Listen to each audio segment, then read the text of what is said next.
The way that y'all keep saying, don't have kids if you can't afford them, is pissing me off. Billionaires are too busy hoarding wealth, so you're the bad person for for having a kid.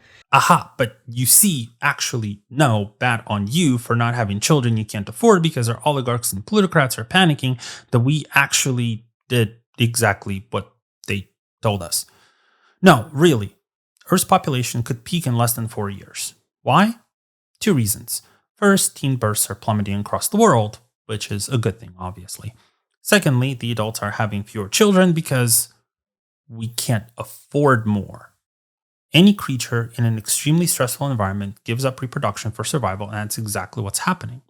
If hundreds of millions of people across the world are struggling to feed and house themselves, how are they also going to feed a dozen children for the glory of capitalism?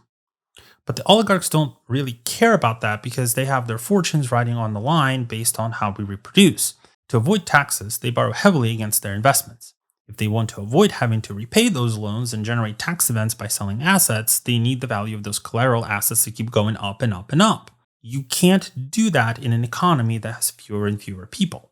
Eventually, you're not going to have enough consumers to need to make more stuff, and when the population declines, well, shit, there goes your GDP and pension systems too, which rely on having more workers than retired people. For those who peg their futures to having 50 billion Uber drivers and 18 billion Amazon delivery trucks out at all hours of the day by 2173, reaching peak humanity in 2030 just isn't going to work.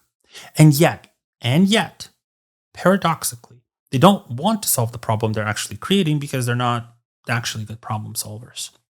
They just expect everyone else to pick up the slack and figure it out. Ideal in a way where they get even richer and pay absolutely no taxes, but we have a solar system full of people for them to financially exploit. Nope, not a joke. They're demanding between 50 billion and a trillion of us for the good of the economy. Man, I have so few jokes in my content, but then again, look what I'm dealing with, right?